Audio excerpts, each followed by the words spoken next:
So, is there any background disturbance that is there from my side?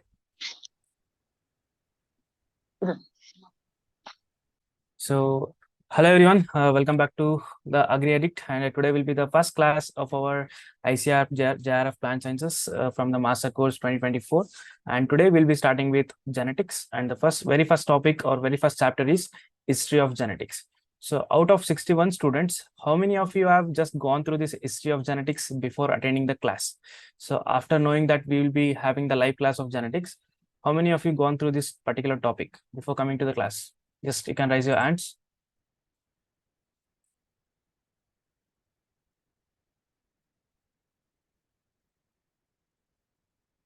Yes, how many of you? Okay, only 3 raised hands. So you people have gone through this history of genetics. Okay, that's great.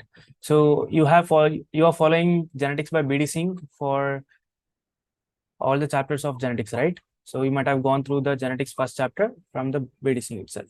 I guess so. Okay. So let us start today's class. Okay.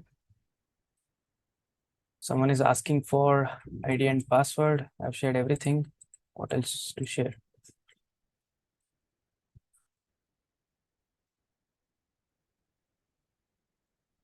So before I start, so let me just introduce myself again. So I'm Ariprasad SK, a PhD scholar from Indian Agriculture Research Institute, New Delhi, in the Department of Seed Science and Technology. And I'm currently pursuing my PhD here. And I have pursued my MSc in the same institute, that is Indian Agriculture Research Institute, in the Department of Seed Science and Technology. My All India JRF rank was, wait a second. My All India JRF rank was 48 in the year 2020, and All India SRF rank is 2 in the year 2022. So let us just start with history of genetics. So before talking about the history, what is genetics? Can anyone tell me? How do you define this genetics? Yes, you might be aware that it is study of heredity and variation, right? So where does this word derive from? Whether it is Latin or Greek? So most commonly the words are derived from the ancient language, that is either from the Greek or Latin. So what about genetics? Whether it is derived from Latin or Greek?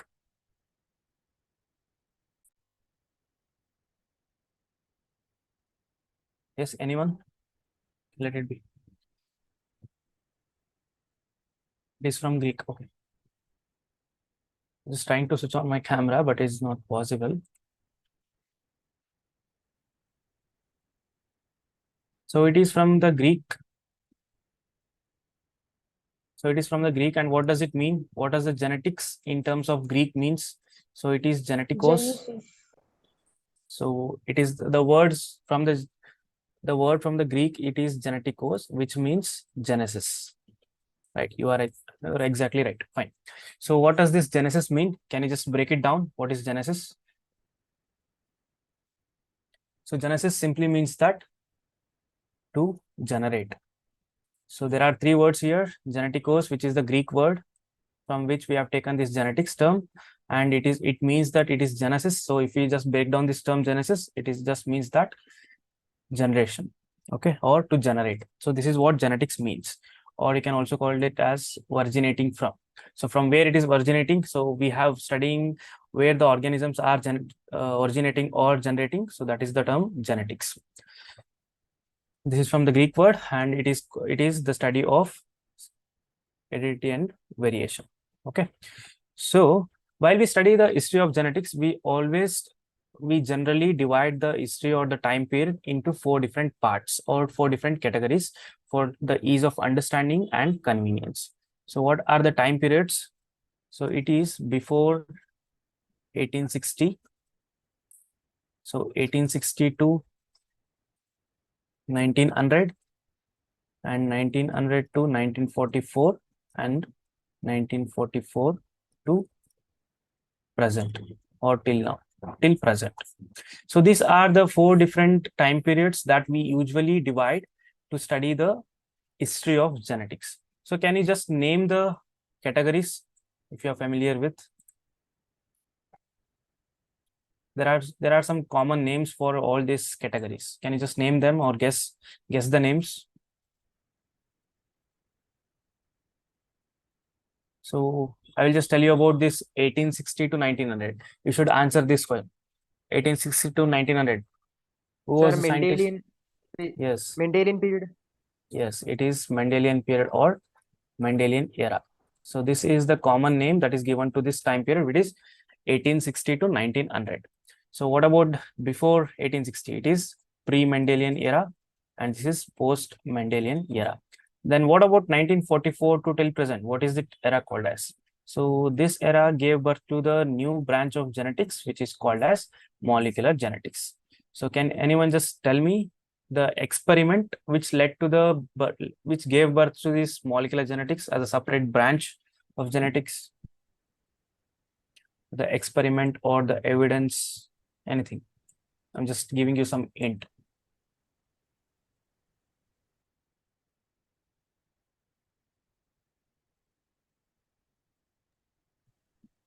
Yes, fast. Anyone? So which experiment or which proof or evidence or whatever it is, which led to DNA the double helix model. Yes, exactly. Very good. So it is the discovery or the proposal of DNA double helix model, which gave birth to the new branch of genetics, which is molecular genetics, right? So who proposed this DNA double helix model? It's James Watson and Francis Crick. Fine. So this is about the 4 different time periods of while we just study the history of genetics. So you might be directly jumping into the different theories of evolution while you study the history of genetics and cytogenetics. But in our course, we'll be just dealing with each and everything that is very much required. We'll be not only following the single book, but we'll be just following the content which is very much required. Okay. So let us just gather the events which happened before 1860. So I'll just highlight the important events. Rest of the things are available in our study materials and also in the website. I will just show you at the end where you can find this in our website. So there is a new thing that we have started, which is called as blogs, or it can be also called as articles, where we'll be uploading the crisp content about the different areas of agriculture, where you can directly get all these things in a very short and crisp manner, right? At the end of this class, I will just show you like how you can access these blogs or articles. So this is completely free for everyone. So talking about 1860 or before 1860, so the major event I can list you. So it was in 1590 where the properly working compound microscope was developed. So who developed this compound microscope? If you can remember from your 11th, 12th knowledge, you might have heard one name. Hooks. Yes. Leeuwenhoek. Okay. So Leeuwenhoek, but one thing to know, it was Jensen and Jensen. So the compound microscope the first properly working compound microscope was developed by Jensen and Jensen. So what is the contribution of Leeuwenhoek to this compound microscope then?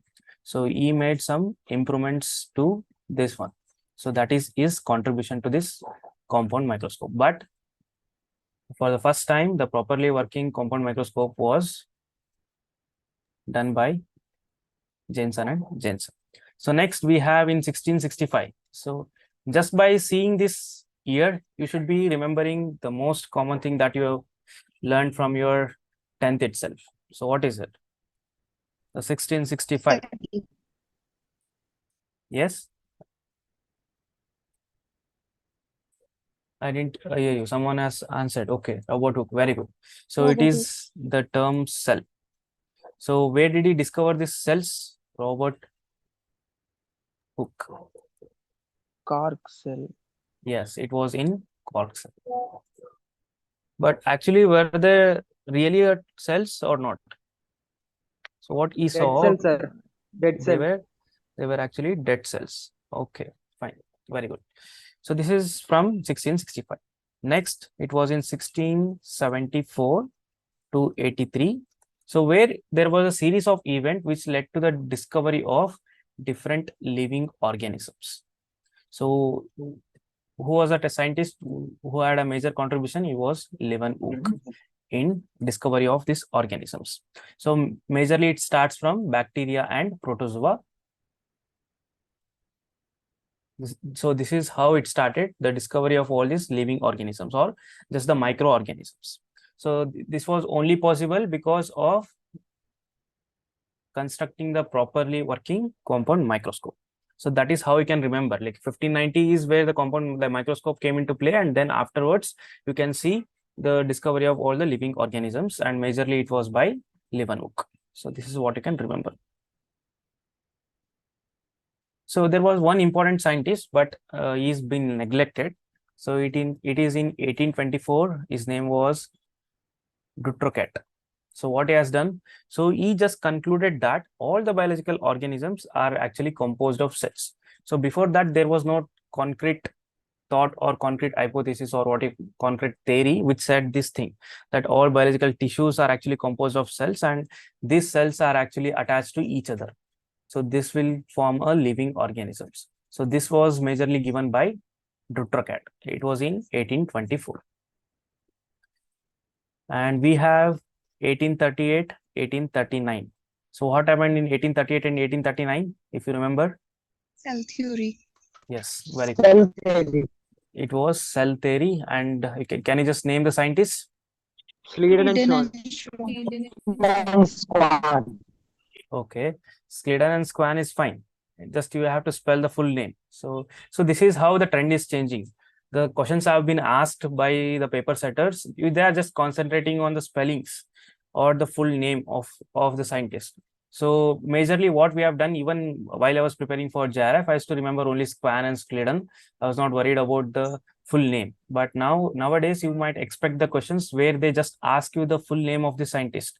So can you just spell it, or you can just type, or you can say the full name of these two scientists? Theodore Scan. Okay. So the one important thing is you also should remember the spelling of this scientist. Okay. And this was Theodore Span and Matthews. And the spelling of Matthews is Matthis. Matthews Sleeden. Schleden. What about the cell? Who described or who discovered this cell, plant cell, and who did it in animal? So these are the most confusing things for most of you. So who did it? Schwann for animal, sir. Sleeden for plant. Animal, it was for plant. So just remember these two things. This is the one basic thing. Like I have compiled the questions from previous year papers that I will be showing you at the end of this class, where you can see this simple type of question that have been asked in the match the following, or just a 1 mark question, like a simple multiple choice thing in the multiple choice format. Okay. Next, after that, we have 1838. It was by Robert Brown. I'll just name the scientist. You can just tell what he has contributed. So this is how you can recall the things if you have already learned. So it was, I just also name. Yes, very good. So it was discovery of nucleus in transcripts beta and nuclei of cells. So this was by Robert Brown. Next, we have one most confusing and tricky part, which is chromosomes. So when we just talk about the chromosomes, we get to know, or we hear a lot of, like at least 3 to 4 names of different scientists, but we actually end up in a confusion where we actually do not know who has contributed for what. So can you just decode it for me, like who has done what? Before that, can we just list the name of scientists who are associated with these chromosomes? Chromosomes, chromatin, thread-like structures. I'm just giving you some hint. Waldier. Yes, Waldier, very good. Sutton and Bovary. Sutton and Bovary was the chromosomal theory of inheritance. I'm just asking about just chromosomes. He just gives some theory. Strasburger, sir. Yes, very good. It's Strasburger. Next, Fleming. anyone else? Fleming. Yes, very good. Fleming. It's Walter Fleming. I have one more scientist. Who can guess the name of the scientist? Yes, very good. It's Nageli. So we have 4 different scientists who actually revolve around this term chromosomes. Not only the terms, the word chromosomes. So we have to know who has contributed for what. So who can tell me this clearly? So you might have already read these things like chromosomes at least. Okay, let us start with Waldeyer. What he has done? The term given by Waldeyer. Yes, very good. The term was given by Waldeyer. So one thing is gone. So we are left out with three other things. So can you just decode the things, what has happened here and who has contributed what? Strasburger, what about Strasburger? Okay, discovery. So what he discovered? He exactly discovered the chromosomes or what? Yes, discovered is right. Very good. So what he discovered? He directly discovered the chromosomes or what did he observe? They're too close. Yes, very good. They are thread-like structures. So he just simply observed the thread-like structure, but the terms, as we already discussed, the term was given by Waldeyer. And where did he observe this thread-like structure? It was during cell division. So it was very obvious and quite easy for these scientists to observe the different stages of cell division by using the microscope. Okay, so he observed that thread-like structure during the cell division. So that is how he contributed to these chromosomes. So what about the Walter Fleming? What he has done? Describe the chromosomes. He described chromosomes and also gave the he also observed this chromatin during mitosis. So after observing this chromatin during mitosis, he was also able to describe these chromosomes, the structure of these chromosomes. Okay, then what about Nageli? Does he comes first or last? So what is the order? Let me just ask you, what is the order? So if I want to give you the order, so this is the first, and next we have okay, Nageli is the first, and then we have Strasburger, and next we have Walter Fleming, and lastly it is Waldeyer.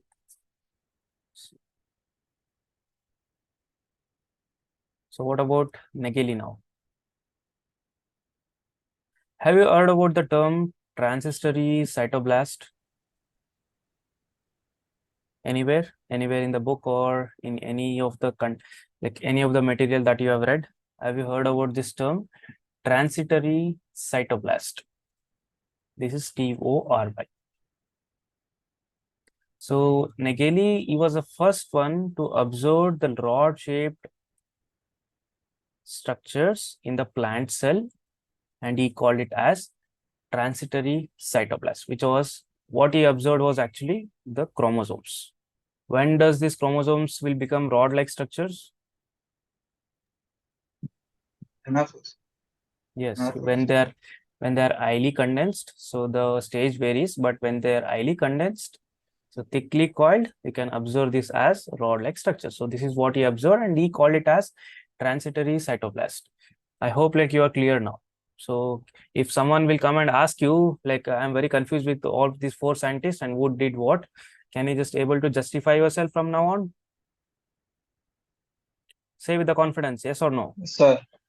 Yes. I'm just hearing only one or two voice. So what about the rest? Yes, sir. Yes, fine. So this is how you can remember. Just try to remember the order.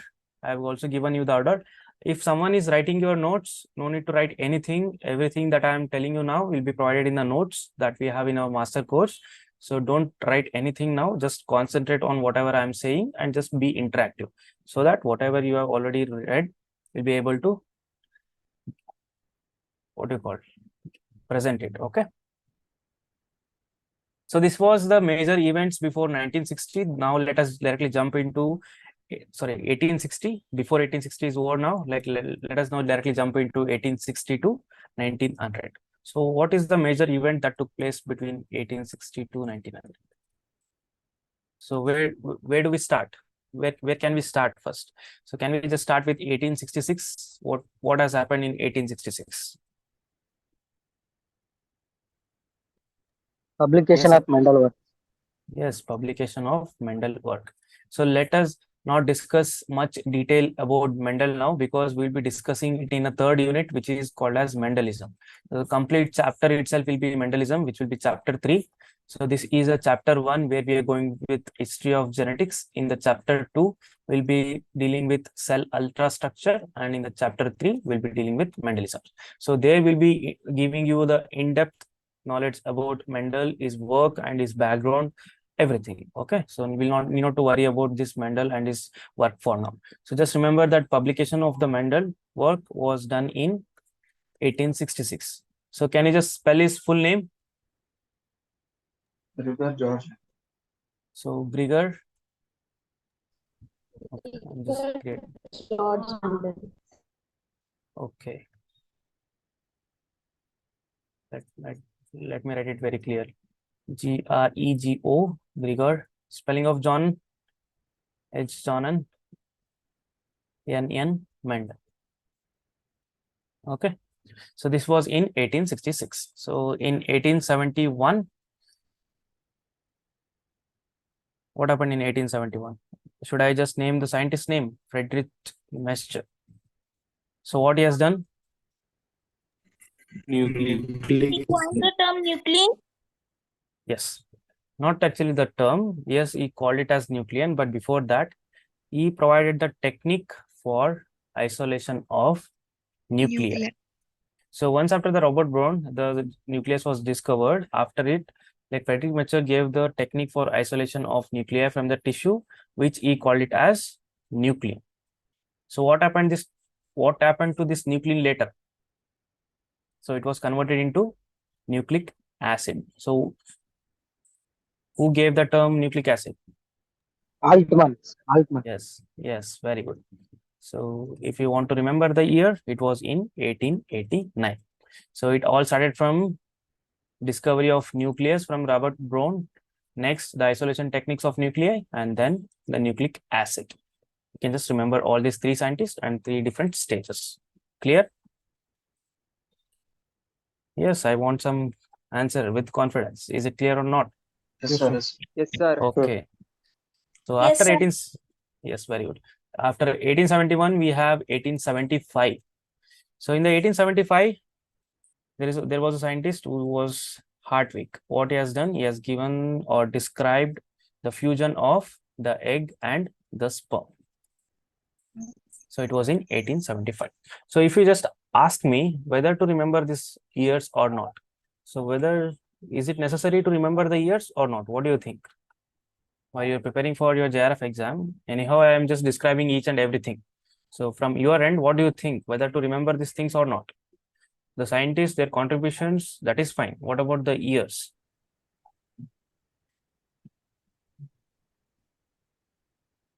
So this is how you have to turn this teaching into, or this is how you can turn our teaching into your strategy for your exams, where you have to take the things that are very much necessary or required. So anyhow, I will be dealing with all the things. I'll be just describing each and everything to make the concepts clear. But ultimately, it depends on you, like what you should remember and what you can neglect, or what you can give the least importance. So if you just ask me, just try to remember the important years for the major events, like a Nobel Prize one, like what there are some major events that was awarded Nobel Prize. You can remember them, and there you can be just by seeing the previous year question papers. There are most common years that are given most importance. Can remember those, and then afterwards, if you feel like remembering the other things, you can do it.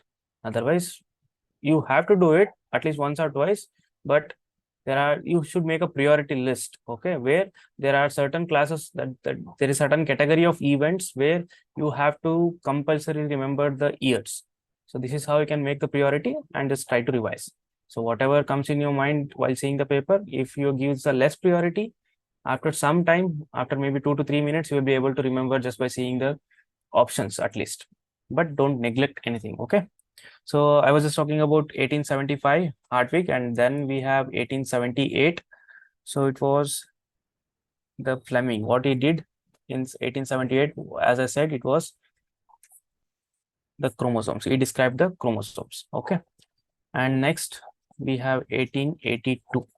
So in 1882, the same scientist, which was Walter Fleming, he proposed the term mitosis. Okay, this will come in chapter 4, I guess, the cell division. So we'll be discussing in detail about the meiosis, mitosis, and also the different stages and the important questions that you can expect from this chapter. Okay, so this was in 1882. So next it was in 1888. What happened? The world era, last one.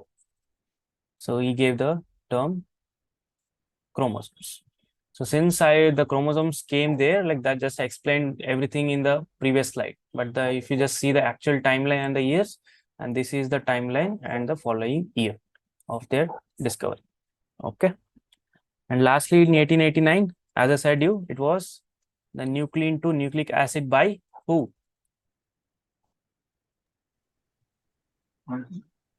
Yes, it's Altman. Why it is taking so much of time? And this is now universally accepted term, which is nucleic acid. Again, we have two different types of nucleic acids, that is DNA and RNA. And RNA is the genetic material for most of the viruses, and DNA is for all other organisms. Right? Okay. So this was in 1889. This was for, let us take it as Mendelian, pre-Mendelian era. Till now we have discussed about pre-Mendelian era and the Mendelian era. So now we can discuss about the post-Mendelian era. So what is the year? It was from 1900 to 1944. So what was the experiment that you remember while you see this year 1944? Or can you just name the scientist which you just remember just by seeing this particular year 1944? DNA is a genetic material. Yes, DNA as a genetic material. It McQuarrie, McLeod, and Hershey and okay. Chase experiment. Hershey and Hershey and Chase. okay. Hershey and Chase experiment was in 1944.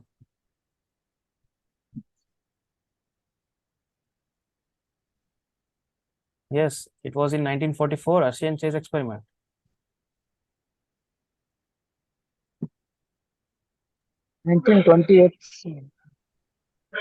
What happened in 1928? It was Griffith experiment. So it was 1958. What happened in 1958? Or 57 or 58? So this is the overlapping years for this one. What happened in 1958? Okay, let us not just go into molecular genetics. We'll be dealing it lately. Don't get confused for now. Let us just stick to the today's topic and discuss whatever is needed to be discussed. Okay. So if you don't remember the dates of molecular genetics, don't worry now. We'll be discussing it later. No problem. So now I was discussing about 1944. It was the discovery that DNA is a genetic material, and these are the three different scientists. The complete name of these scientists are very much necessary and very important. So I have listed the complete names. Just try to remember with the spellings. Okay. So in order to remember these with spellings, you need to write it somewhere. Okay. This is how you can remember. So let us just start with 1900. So as simple as it is, the way I have asked you about 1944, what do you remember when you just see this 1900? What is the major event which led to the rediscovery of Mendel's law. Yes. So the 1900 is a prominent or most significant year for which like three of the scientists have got their Nobel Prize. It was for the rediscovery of Mendel work. It was in 1900. So should I just name the three different scientists? So who are they? Correns, De Vries, Schemark. So again, I just request you all, while you just name the scientists, just try to give a full name. So make a practice or habit of it. So till now, if you have not made a habit, it's fine. But at least from now on, make a habit that if someone asks you, don't use the shortcuts here. So if you don't do this, like if you use the shortcuts, like lately, anyhow, you have to again revise the things. So better you just use the full name now. So that is how you can revise and remember. So it is Hugo De Vries. So who was the second one? Carl Correns. Third one, Eric von Schermark. So these are the three scientists who who contributed for the rediscovery of Mendel's work. So the place from where they are originated, this is also very important. It was Holland, Germany, and Austria. I think the thickness of the pen is increasing. I don't know why it is, but I'll make sure that this won't happen from the next class. Okay. So this was Hugo de Vries, Karl Correns, and Eric von Schermack. So one more important thing that you have to remember here is whether they collectively did this rediscovery or independently. Independent. So if you don't, the students who are not aware of it, just try to remember that the complete work what Mendel has did, they rediscovered it if in a different way, but came into the same conclusion, and they have did it independently. Okay, that is why we just always mention the name of the place. So that is how we can know that okay, they have worked independently on the same thing, right? So this was in 1900. So these three places, the full names, and whether they are discovered independently or not. So all these things are very much important for you. So 1903. So someone has earlier took the name of Sutton. So what is the contribution of Sutton in case of chromosomes? Chromosomal theory. Yes, chromosomal theory. So what he has contributed in this chromosomal theory? 902. Yes. So 1902. Yeah, it is like, don't worry, like there are dates that overlap, 1902 to 1903 you can take. So what he has done? Similarity of chromosome genes. Okay, he has worked on the chromosomes where he described the behavior of the chromosomes. It was during meiosis and concluded that, and just remember, he concluded that genes and chromosomes have the identical behavior. See, for example, just by studying the cell division cycle, we get to know the nature of chromosomes, right? And by just studying the Mendel's laws or just by following the Mendel's laws, we get to know the nature of genes. So if we just collectively compare these two things, we'll get to know that, okay, genes and chromosomes are actually behaving identically or in a similar fashion, right? So this was the first time concluded by Sutton. Okay. So what does this statement gives us? Does it gives any hint for any theory? So the statement which says that genes and chromosomes have identical behavior. Law of segregation. No, not law of segregation. Chromosome theory of heredity. Yes, exactly. So it gives us the idea that, okay, if they are behaving identical to each other, either chromosome should be present on a chromosome, like genes. The first case should be the genes should be either present in the chromosomes or the chromosome should be present in the genes. So this is how he contributed to the chromosomal theory of heredity. He was the first person to get this fact that chromosomes or the genes are actually present on a chromosomes, right?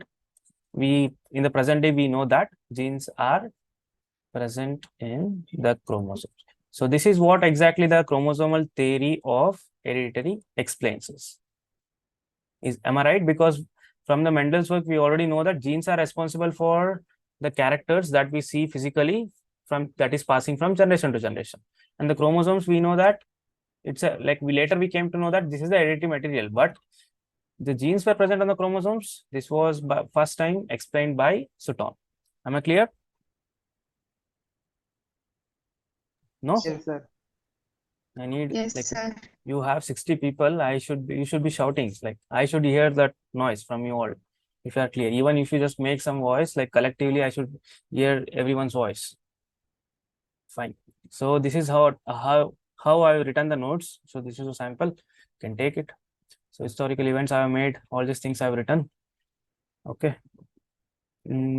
Okay. In the cell theory, I just missed one more thing. Along with this two different scientists, can you just name anyone else who has contributed to this cell theory collectively? Rudolf Virtue. Yes, it's exactly very good. It's Rudolf Virtue. Yeah, people are very prepared. Very good. So before that, I was talking about Sutton, right? I missed his full name. You didn't tell me. None of you have told me this full name now. I myself have missed the full name. Why didn't you remember me? So, Walter Sutton. so you should have remembered me, right? Like when I missed this name. So even I should not remember the names. So it's Walter Sutton. Okay. So along with the cell theory, we have a contribution from the two major scientists, and along with it, we also have a name Rudolf Virtue. So what is his contribution in case of cell theory? He gave the final shape to the cell lineage theory. He gave cell lineage. Final This is shape to the cell theory, sir. theory. okay. So that is a very superficial answer. Final shape. Yes, you tried it. Very good. So what exactly it is? Someone has told me it is cell lineage theory. Both the answers are right, but it shows the level of your understanding. Someone said he completed the cell theory. That is right. Someone is answering that he gave the cell lineage theory. So we will complete this now. We'll give the concrete answer for what I am asking. Yes, you all Sir, are he right. said cell is the hereditary unit. Cellular. Yes, someone is saying something. Yes. He gave the hypothesis that is omnicellular, acellular. Yes. Cell arise from the pre-existing. Okay, very good. So this is what I was expecting. So what does this cell lineage theory explains is all the pre-existing cells actually originate from, sorry, all the new cells will actually originate from pre-existing cells. So this is what cell lineage theory explains. Like if I see the cell, it is originated from the pre-existing cell. So this is the lineage. So this is how we explain the lineage. So this was given by Rudolf Virchow. So did I miss anything regarding the cell theory? Okay. So there are three major statements that you have to remember in case of cell theory. So can you just highlight these three important statements of the cell theory, if you remember? You already know this one statement that I already told you now, that one of you have told. Anusha has said this omnicellular e-cellular.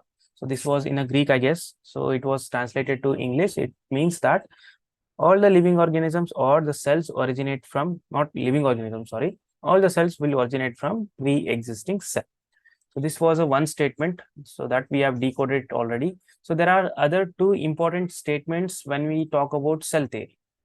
See, mostly each and every one of you have already known that cell theory was given by two different scientists, and one gave in the plant cell and another gave the animal cell. But collectively, if you want to have a in-depth understanding about the cell theory, you should be well aware of these three statements. So one statement we have already decoded it. What are the other two statements? So okay, how do you... structural and functional. Structural and functional. Yes, Unit of- very good. So this is a definition of a cell where it is a structural and functional unit of organisms. So very good. So we have decoded the second statement. And third one, it is very simple. All living organisms are made up of cells. Okay. So is there any exception to the cell theory? virus. Yes, very good. So we have an exception of the virus where they do not contain cells. They actually contain nucleic acid and the protein. So there is no proper cellular organization.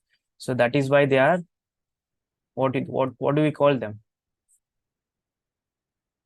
What is NL? Abbreviation. Yes, it's just a non-living. Okay. So while I was talking about the years after 1839, so there is 1859. So there is one important scientist here, biologist, you can say, Charles Darwin. So what happened in 1859 then? So there was a publication called as Origin of Species by Charles Darwin. Okay. And what is the important and most popular theory of Charles Darwin? Survival of fittest. Yes, it is the theory of natural selection. So I just request each and everyone, just before coming to the class, just name yourself in the Zoom with your name so that I can recognize you people. Someone has given some code here, so he is answering it as theory of natural selection. So if you just give your names, so that is how I can be familiar with you all and I can interact with you better. Okay, so this is the theory of natural selection, which was a popular theory from Charles Darwin. So now we can directly shift into post-Mendelian era. Did I miss something? Anyone? I'll just show you the slide. Where is that? Okay, I just erased it, I guess. Yes. So while explaining the Suton, did I miss anything? If you remember, just think. Don't sit blindly. I explained that in 1902 and Yeah. 1903. It was Walter Sutton, and we actually discussed his contribution. So after this, did I miss anything? Sir, Someone is saying, Bovary. yes, Bovary. None of you asked me. Why you didn't ask? You should be asking this, right? What is the contribution of Bovary then? So we actually give the credit of chromosomal theory of heredity collectively to Sutton and Bovary, right? Is it right? Sir. Yes, sir. And there is one more confusion here. Yukesh, are you there? Yukesh is here. Yeah, like I'm not able to hear your voice. You can just text in the chat box, or you can just unmute and try to answer again. Let me know if you are there. Yes, sir. I'm here. Okay. So I'll just ask you one question. So there is one Sutton and Bovary, and we have T.H. Morgan.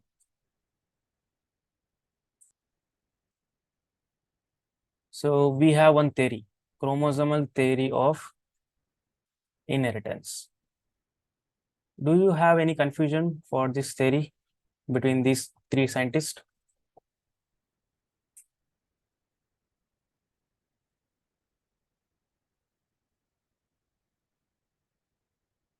Or anyone? All of you? And this is for all of you. When you just hear this term called as chromosomal theory of inheritance, in any of the books, did you see anywhere that it is written as T.H. Morgan instead of Sutton and Bovary?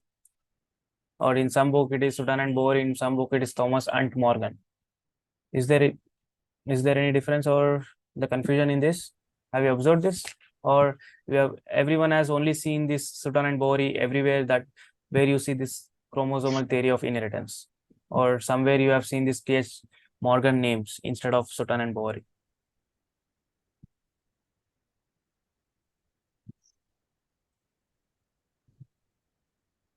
At least say yes or no. Yes or no. Either of Most- one, like, Mostly I have seen Satnam. okay. Anyone raise your hands where you have seen where the chromosomal theory of inheritance along with this T.H. Morgan? Just raise your hands. I'm not expecting any answers. It's fine.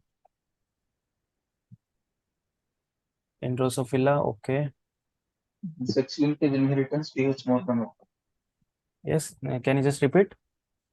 In sex linkage inheritance, T.H. Morgan work will come into. So Okay, very good. So is there any relation, or is there any relation between this theory and the T.H. Morgan? So you are saying it is in sex linkage, right? So what I mean to say, or what I'm just trying to express is the conclusive evidence for this chromosomal theory of inheritance was given by Thomas and Morgan in case of sex linkage. So while he was explaining the sex linkage phenomena, he gave the conclusive evidence for this chromosomal theory of inheritance.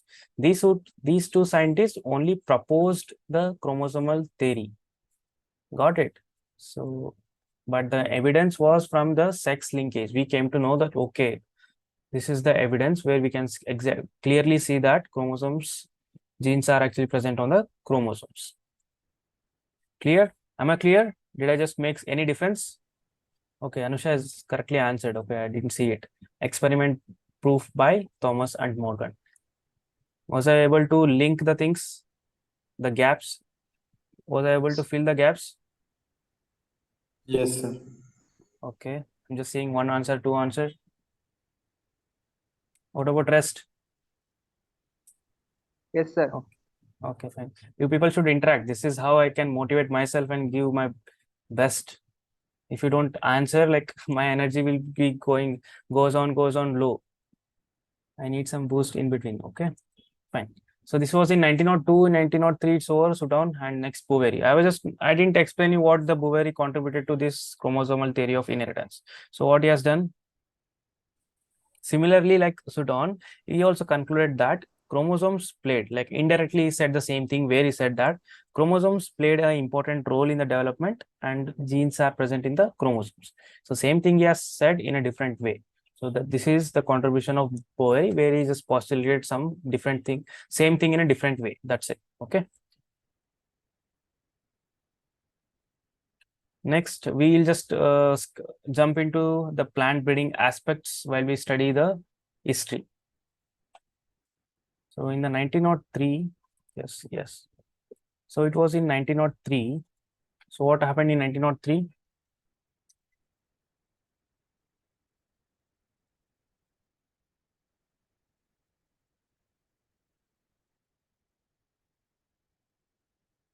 Yes, Johnson. Yes. As soon as I just write the purulent theory and the year, you should answer me it's Johnson. Just also remember the spelling. It's Johnson. So what else, like other than the purulent theory in detail will be explained in the class, breeding class. Do not worry about it. So what else he has contributed other than his purulent theory? It was in which variety of Rajma? Princess variety. Princess. Princess variety. Yeah, Princess that's variety. That's what okay. That's great. Like you people have already known with all these memory-based things. My job is very simple now. I just need to connect the things with you so that you will be able to remember. You have made my job easy. Thank you.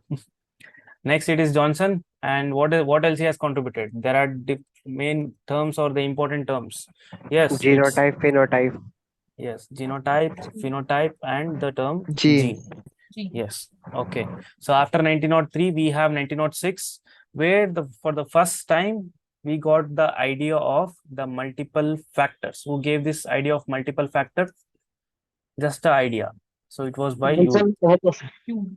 So he postulated or demonstrated this idea, but the idea was actually given by Yule. Okay.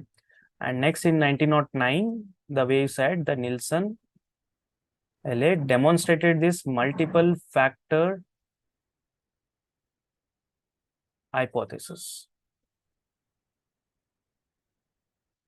So in which crop? So this multiple factor hypothesis was studied, or where he demonstrated in which crop? Wheat and oats. It was for seed color. Very good. It was for seed color in wheat and oats. So this was in 1909. So let us just talk about the one more important year, which is 1910. So which is sex linkage by Thomas and Morgan. So who was the wife of this Thomas and Morgan?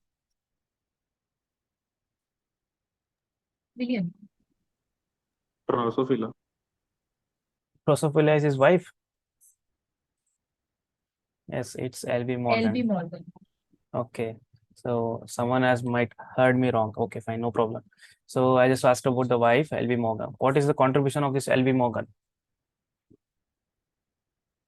Attached chromosomes. Yes, it was the attached X chromosomes. So the attached X chromosomes, does it provide evidence to any of the theory, if you remember? Or if you can connect now, even without remembering, can you connect this attached X chromosomes to theory which we have explained, which I explained recently or few slides back? Yes, it is the same chromosomal theory of heredity. Chromosomal theory of inheritance. Yes, chromosomal theory of inheritance or heredity. Everything is fine. So this is also one kind of proof or the evidence for the same theory. So talking back about, I was talking about the 1910 sex linkage. It was by Thomas and Morgan. So in which gene and what he has done? White eye So- genes. Yes, it was for the mutant gene, which was white eye gene in case of Drosophila. Where he discovered the sex linkage phenomenon, which was the first proof for chromosomal theory of heredity. Next, after that, we have 1913, the first ever genetic map. First ever genetic map. So what you understand by the genetic map? It is just placing the genes on a chromosomes, or not just, you cannot call it as placing, identifying the genes on a chromosomes, the order of genes on a chromosomes. So this is called genetic mapping. So if I just talk about genetic mapping, it was in 1913. So who contributed for this first ever genetic map in case of Drosophila? Alfred Student. So what is the relation between Alfred Student and Thomas and Morgan? Student of Morgan. Student of Morgan. Yes, very good. He was a student of Morgan. In the single night, he was able to map this gene on the chromosomes. So the first ever genetic map was created by his student only in a single night. So there is some story regarding all these things. You can read them whenever if you feel interested. Okay, and just remember or try to connect the things. He was a student of the Thomas and Morgan. So same experiment material he was already knowing about whatever the Thomas and Morgan was up to, and he was also aware of the sex linkage, the experiment that he has conducted. So even after the 3 years after, in his same lab, in his Thomas and Morgan lab only, he just prepared the first genetic map. Okay, so after it we have 1927. Sir, unit, sir, that Morgan unit means he has given that same, sir. Unit, sorry, Unit, centimorgan. sir, Yes, yeah. so that is why it is a centimorgan, the unit. So the unit for which we map the genes on a chromosomes. Also C Morgan.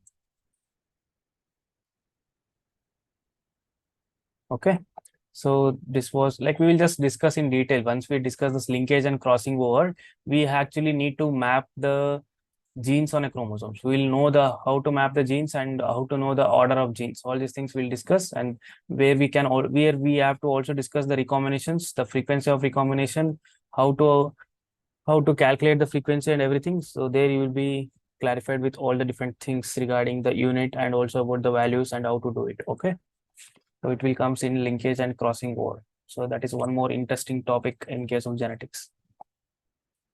So 1927. So what happened in 1927? The mutagenic actions, like the Thomas and Morgan in 1910, he came across the mutants, right? So later in 1927, the mutation action of X-rays was discovered. Who did it? Again, no. You have to spell the full name. It's H.J. Muller. And it was Stadler in case of barley and maize. So H.J. Muller in case of Drosophila. So Stadler also not only worked on X-rays, he also worked and concluded that gamma rays also produce the mutations. So this was in 1927. So there is one more thing in 1908. So this is related to population genetics. If you can just remember, I have just given you the int.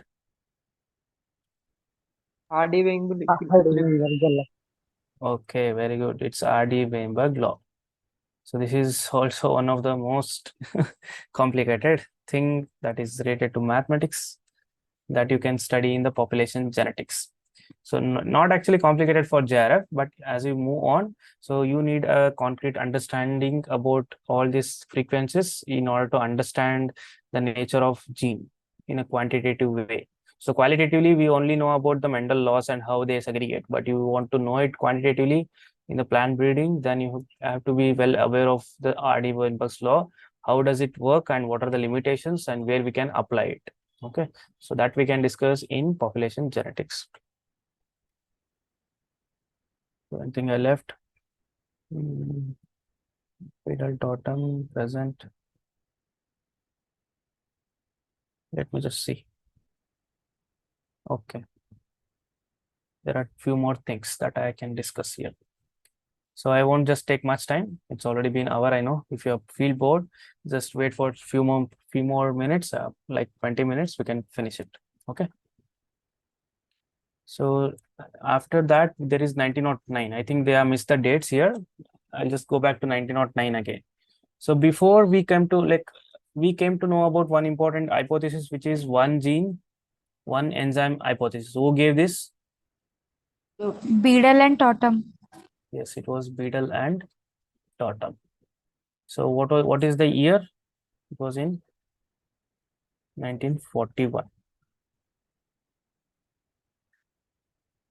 What was the organism that was used? Neurospora crassa. It was Neurospora crassa. So why I just mentioned this 1941 before 1909 is you have to connect me the previous event now. What has actually happened before this hypothesis was proved? Like the Biddle and Tontem gave the evidence for one gene, one enzyme hypothesis. Before that, what has happened? That is very much relevant to this hypothesis. This was by Garrod. If I want to give you the hint for it. Have you heard about the term one, like inborn errors of metabolism, which is related to Garrod? Anyone? He just published a book which is Inborn Errors of Metabolism. So where he concluded that a person suffering from a hereditary disease lacked a specific enzyme, which is actually the cause of the error. So hereditary disease. So this is how later the Biddle and Tontem was derived this idea and gave the evidence for the same thing, where gene is actually responsible for, see, if in from generation to generation the disease is passing, so that this is only because of gene, right? So if he has already given that some enzyme, the lack of enzyme function is responsible for the error, so he just connected the things, and this is how they made the hypothesis, and then they gave the evidence for the same. Are you able to connect the things? What has happened? Yes, sir. Yes, everyone? Yes, sir. Okay. So this was the Garrod. He published a book which is Inborn Errors of Metabolism, where he just concluded that if the person specific suffering from a hereditary disease actually lacked some specific enzyme, it was passing from generation to generation. Later, it was given that one enzyme, one gene, one enzyme hypothesis. So what does it mean, like one gene, one enzyme hypothesis? So one gene is responsible for the production of one enzyme. So is it universal, or did it change later?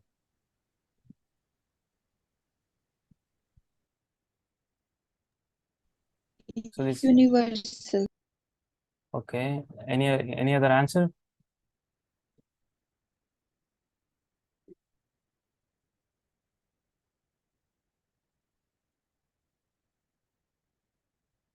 Can I just tell you like one gene, one polypeptide? Webble's hypothesis. Hubble hypothesis. Okay. So let us not just connect all these things and confuse you. So there are also cases where you can connect the one gene to one polypeptide, where not a single enzyme, a particular gene can be responsible for the complete metabolic pathway, where in the different steps you can see the different enzymes. They are interconnected with each other, which can be complementary in the nature. Okay. But just try to remember that one gene, one enzyme hypothesis was proved by Biddle and Tontem. Okay.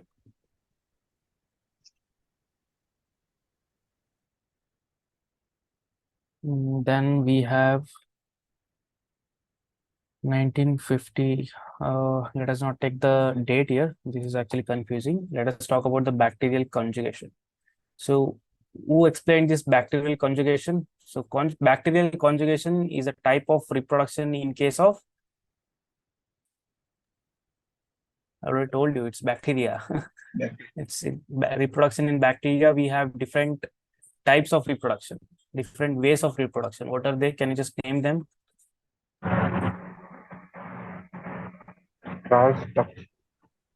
Conjugation. Transformation. Yeah.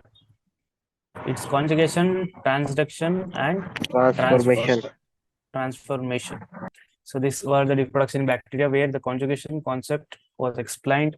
The process of conjugation was explained by two different scientists. Can you just name them?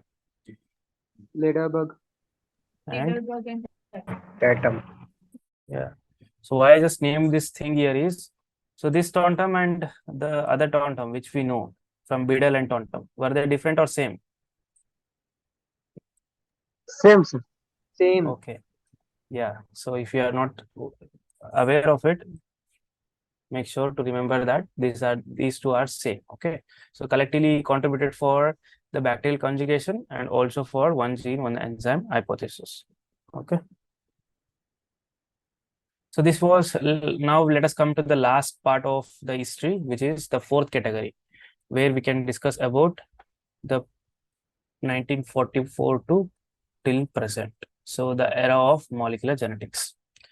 So 1944, I already told you, this showed for the first time the experiment which clearly showed the DNA's genetic material. The first time, you can not clearly, let us take it as first time, which showed that DNA's genetic material.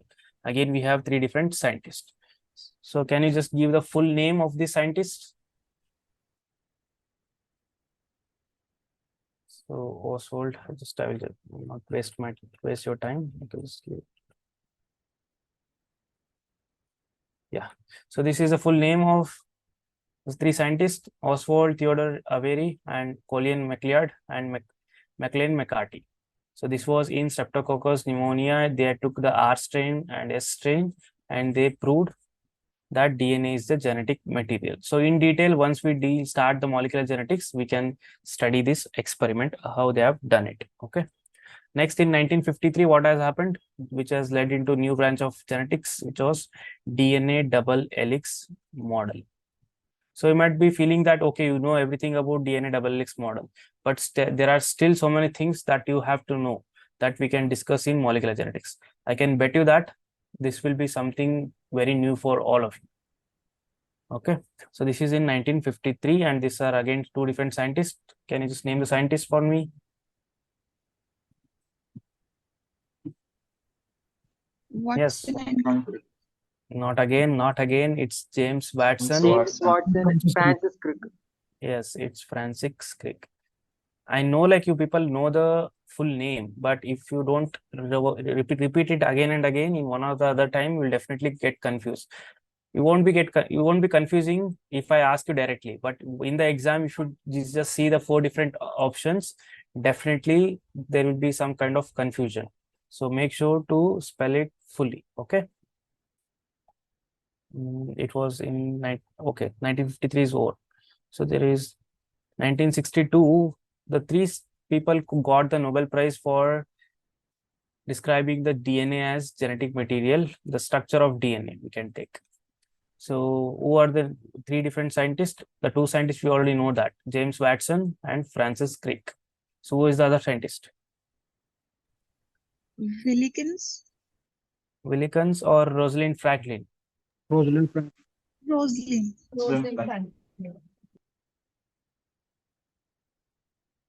Rosalind Franklin and Willikins. So what is the contribution of this Willikins? So again, I spelled it Willikins. What is his full name? Helix. Maurice Willikins, Rosalind Franklin and Maurice Willikins. So what is their contribution? Have you heard about the X-ray diffraction studies? So Sir, Franklin has key. So what does this studies led to? So how this study was helpful for describing the structure of DNA? Yes, you all know that, okay, they have done the studies on X-ray diffraction. So how does this study help in the describing structure of DNA to these two different scientists?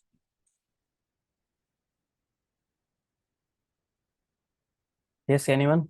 We have 59 students here, and this is the very important event, the discovery of genetic material and the structure of genetic material, or the DNA double helix model.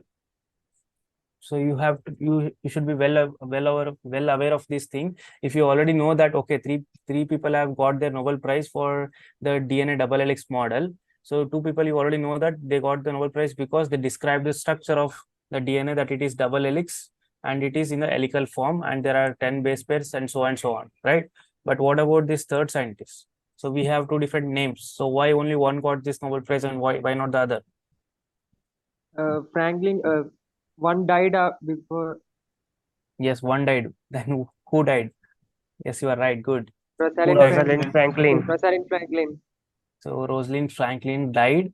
So Nobel Prize will not be awarded posthumously. So Wilkins got the Nobel Prize along with the other two scientists. Okay. First thing is decoded. The second thing, how does this X-ray diffraction studies help these two scientists? Why this Wilkins got this Nobel Prize? So what does this studies mean? Helical crystallography. Okay. Yes, Anusha is answering it right. Helical shape of DNA was told by X-ray crystallography. So make it very simple. It's just like a DSLR. So what you just see the image of us or we as an image, if we capture from DSLR, in the similar way, the DNA was captured by this diffraction studies based on the kind of diffraction, that how it will reflect. So that is how they made a figure, the image of the DNA fiber.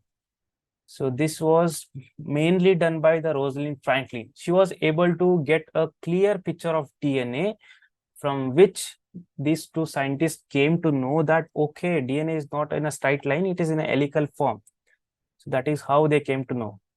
And helical nature doesn't clearly show that, okay, there are only two different bands. That was not clear from the helical, but the shape was clear. Okay, it is not straight, it is somewhere like helical. So that was clear by this Rosalind Franklin. Later, the James Watson and Francis Crick decoded that this helical is only made up of two different strands, not the multiple strands. There are other scientists who gave their DNA helix model, which consists of 3 strands, 4 strands. All the models came, but there were opposition for all these models because of, there is, as you all know, there is a phosphate group which has a negative charge, right? If it was a multiple strand, this repulsion between this phosphate group will be always there. So DNA would never be stable, but we already know that DNA is a stable structure. So that is why the multiple theories, or which consist of multiple bands, were rejected, or multiple strands were rejected, and ultimately this double helix model was proved, which was the idea of James Watson and Francis Crick. But without getting, or without seeing the helical image, without seeing the DNA fiber image, which was produced by the Rosalind Franklin and Maurice Wilkins, these two were not able, probably they may not able to tell that it was in helical form. So that is why he was awarded as, along with these two different scientists, Wilkins was awarded for the Nobel Prize for DNA double helix model. Am I clear? Yes, sir. Yes, sir. I hope Yes, sir. this question was asked in 2023 Yeah. exam, I guess, where Yes, sir. they Yes, where sir. it was, Yes, sir. yes. So this is how you can remember.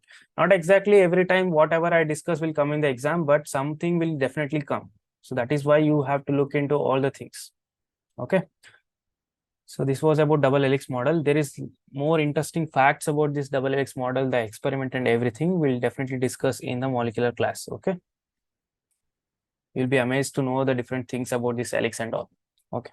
So this was in 1953, and it was in 1962, which I said they awarded with a Nobel Prize. That is done.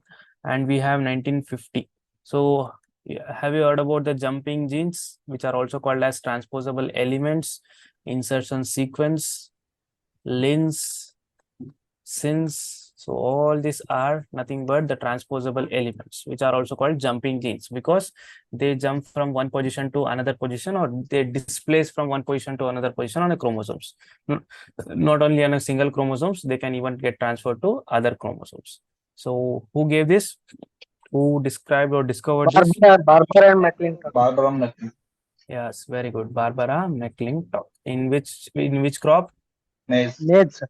It was in maize, and it was AC and DS. DC. So Yes, sir. Yes. not DC. Yeah, this is another most confusing thing. It is DS. Associators and dissociators. Okay. So the complete details of what are these we can discuss in a chapter which is transposable elements. There is a lot of things that you have to know about transposable elements, which I can make it very simple for you. If you just read it from the books, you might be feeling very difficult, but if you just attend these classes, definitely I can make it very simple for you to understand all these things. Okay. So this was in 1950. And in 1956, we have one more major event, which is related to genetic code. What is it? Not exactly genetic code. It was the synthesis of RNA and DNA.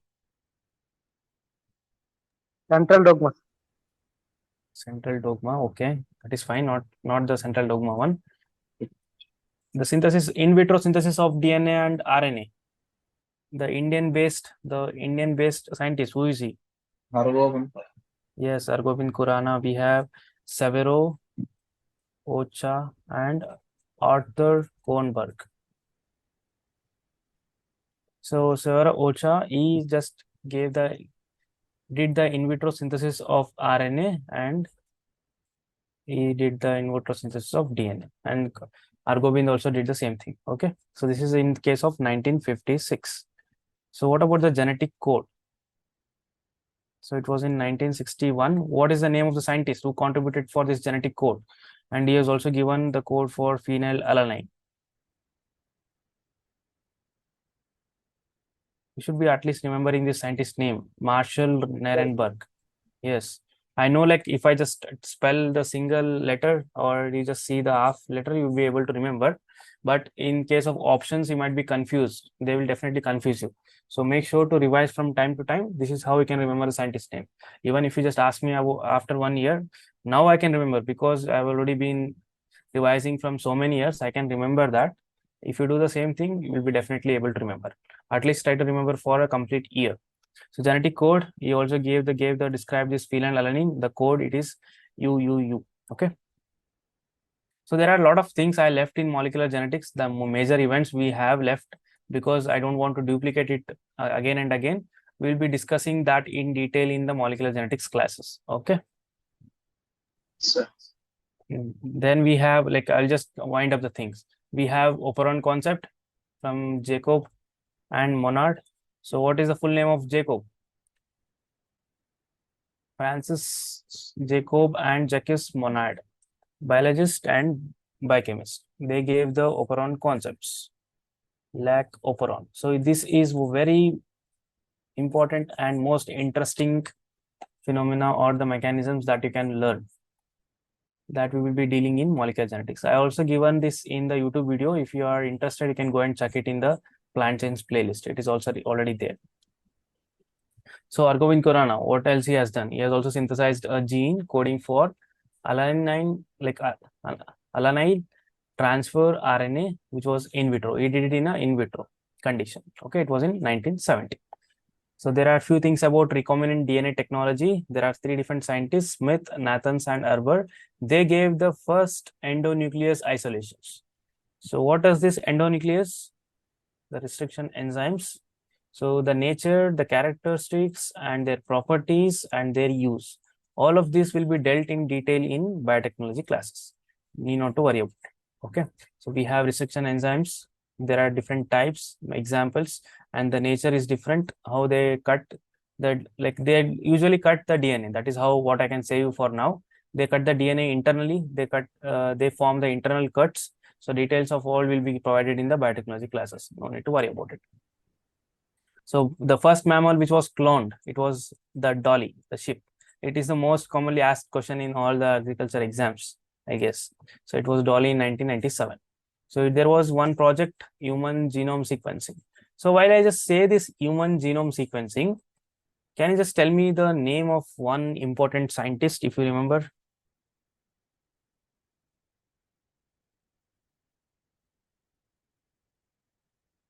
Have you heard about J. Craig Venter? Yes or no? Craig Venter. No, sir. No, sir. Okay, just try to remember. This is also important. Like human genome sequencing, this was the biggest project ever. So just sequencing the complete genetic material of the humans. So the main man behind this is Craig Venter. Okay. So these are the things that I wanted to discuss. There were a lot of things, but I think we already came to 11:30. Next things we can discuss in the upcoming class. So next in the next class, we'll be discussing about the model organisms. Okay, let me just go back to the blank slide. Just a second. Okay. So in the next class, we'll be discussing about the model organisms. So what model organisms, their characteristics, so why they are called as model organisms, or why for most of the experiments these organisms have been chosen. So this is very, very important for your exam point of view, that we'll be discussing. And next we'll be talking about the 3 important milestones in case of genetics. So collectively there are 3 major events that everyone should be well aware of if you are studying genetics. So that 3 important milestones we'll discuss in the next class, and then we'll be just going into the actual history of, like history we have discussed, we'll just tell about the evolution theories. Next we'll be directly jumping into evolution theories that we have to understand if we are going through the genetics. So these 3 things will be dealt in the next class. Okay, so that will be tomorrow at the same 10 p.m. So we'll be giving at least another 1 or 2 classes which will be demo for everyone. So if you are interested to take our master course, just go and register now. So link is already available in the website and also in the WhatsApp groups. You can also personally contact me if you have any queries to ask. So we'll be definitely help you with everything. Okay. Any doubts for from the today's class?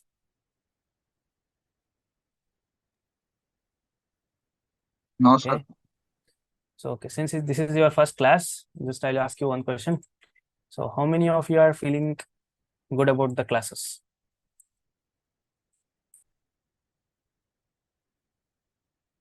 Just right, you can raise your hands at least.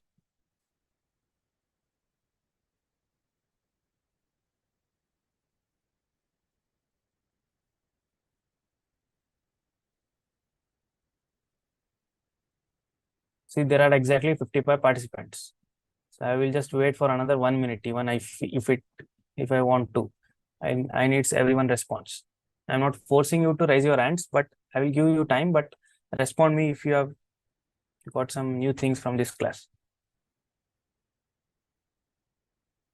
23 are okay, 24, 25, 26, fine, good. At least we came at least near to 50%. Oh, 50% has crossed now. 29, okay, 30. It's nearly 60%. Okay. 60. Okay, it is up to 65%.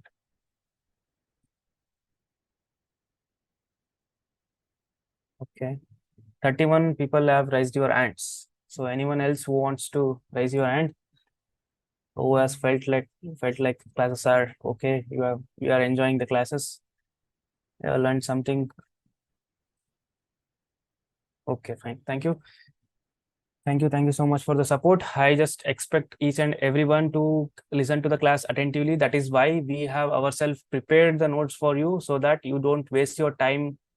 Simultaneously, you need not to invest your mind on just seeing the screen, understanding the things and writing. So to make it very easy for you, we have prepared everything and we will be giving you. Okay, so just make sure to interact with me, try to be very interactive. This is how you will be familiar with me, and this is how I can personally contact you and give my suggestions, and this is how you can mold your preparation if you are wanting to score very good rank in ICAR JRF exam or any other exams. That might be state entrance exam, CUET, anything. Okay, so there is one request for all of you again. I just want you to refer our course to each and everyone who is preparing for ICAR JRF exam in your college or in your campus or your university. And I also told about the student referral program where you can clearly earn 200 rupees per subscription, which will not only help you people, will definitely help us to sustain and just continue these classes and expand our classes for all other subjects. We are currently doing it for 4 major subjects, but we want to do it for all the subjects of JRF, and we also take other several other exams too. So this is our vision. So help us with that. We'll definitely try to give our 100% for you all, and we'll wish you all the very best. Okay. So we'll meet in the next class. Hope you feel these classes will be very much interesting for you all. So just a suggestion, don't miss the classes in between, because if you just miss the flow, it's gone. The flow will never come back to the thing that you are feeling right now. The feel that you are getting right now in the first class, that feel won't come if you just miss the classes in between. So make sure to attend the classes. So I won't be making it hectic, taking the classes every day. It will be only 5 days per week, and then we'll see. If you just coop up with the things, we'll make it 6 days a week maximum. Okay. Okay, fine. So thanks for attending. We'll see you all in the next class. Thank you. Good night. Good Thank night, you, sir. everyone. Good Thank night, you, sir. sir. Thank you, sir. Thank you. Thank you so much.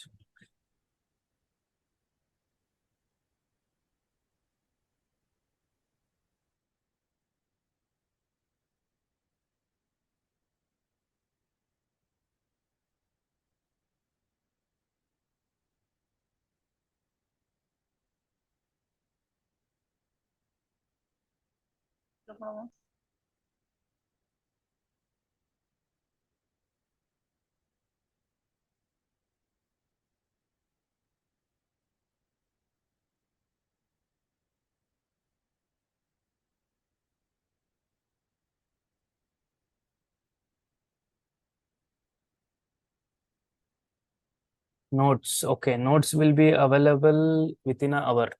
I will be just posting the thing in the group, and make sure one important announcement, like notes will be only available to the paid batch, not to everyone.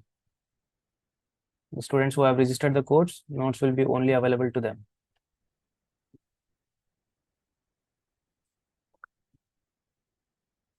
Lohit, did I clear your doubt? So Yes, sir. okay, fine. Yeah, you all can leave now.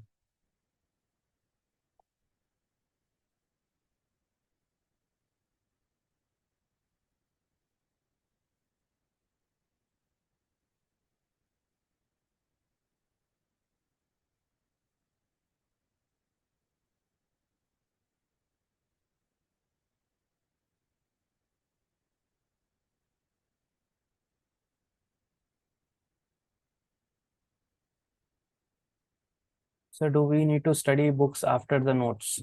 See, reading books is always beneficial. No matter how good the institute or how good the coaching institute is. So reading books will definitely help you. So that knowledge, the knowledge that the books give, the confidence it gives, that cannot be provided from any of them. So I just suggest you to read the books and just come back to us if you have any doubts, clarify your doubts, and just enjoy the reading. The study materials are those which will save your time, so that you don't need not to spend any time on writing your own notes. You just need to read the things from the books and read the crisp content from our notes. That's it. Anything chota mota thing that you feel is missing, you can just add it in our own notes. Since we provide the notes that can be printed, you can print it and you can write it on the same paper. You can in between add the white papers in our notes, and there you can write any extra things are required for you to remember, any shortcuts or anything that you would like to write. Other than that, there is no need to write a single letter on the notes. Everything will provide. Clear, Gaurav? Okay, sir. Okay, fine. So you have registered to our course, or? Sir, not yet, but I will register. Okay, fine, no problem.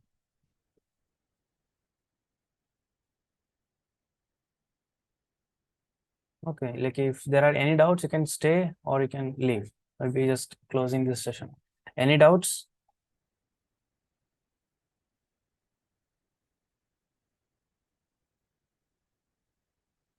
Okay, thank you all.